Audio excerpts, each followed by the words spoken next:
Now on the first day of the Feast of Unleavened Bread, the disciples came to Jesus. "Where do you want us to prepare for you to eat the Passover?" Go into the city to a certain man and say to him, 'The teacher says, my time is at hand. I will keep the Passover at your house with my disciples.'"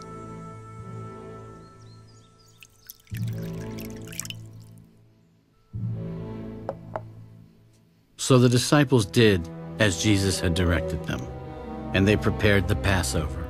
When evening had come, he sat down with the 12.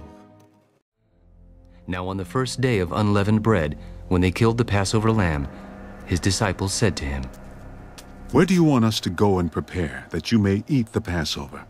And he sent out 2 of his disciples and said to them, Go into the city, and a man will meet you carrying a pitcher of water. Follow him. Wherever he goes in, say to the master of the house, 'The teacher says, where is the guest room in which I may eat the Passover with my disciples?' Then he will show you a large upper room, furnished and prepared. There, make ready for us."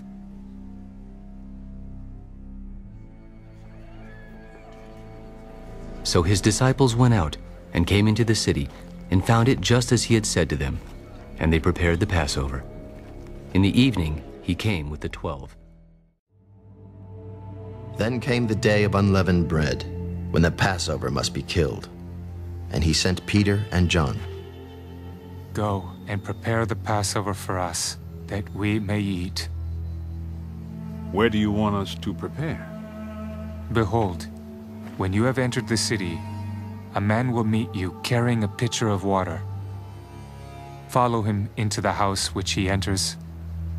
Then you shall say to the master of the house, 'The teacher says to you, where is the guest room where I may eat the Passover with my disciples?'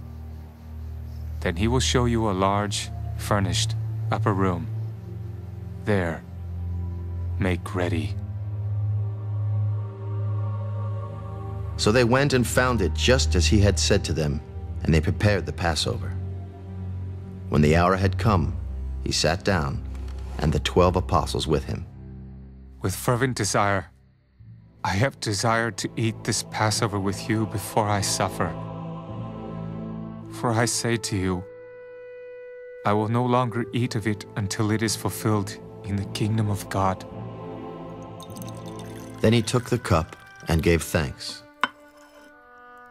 "Take this and divide it among yourselves. For I say to you, I will not drink of the fruit of the vine until the kingdom of God comes."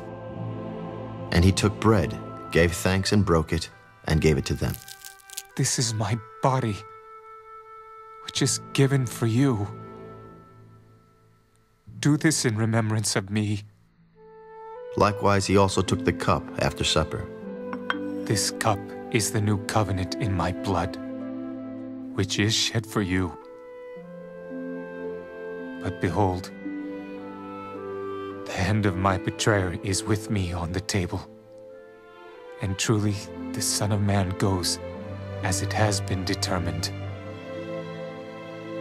But woe to that man by whom he is betrayed." Then they began to question among themselves which of them it was who would do this thing. Now there was also a dispute among them as to which of them should be considered the greatest. And he said to them, "The kings of the Gentiles exercise lordship over them, and those who exercise authority over them are called benefactors. But not so among you. On the contrary, he who is greatest among you, let him be as the younger, and he who governs as he who serves. For who is greater, he who sits at the table, or he who serves? Is it not he who sits at the table? Yet I am among you as the one who serves. But you are those who have continued with me in my trials. And I bestow upon you a kingdom, just as my Father bestowed one upon me, that you may eat and drink at my table in my kingdom. and sit on thrones judging the 12 tribes of Israel.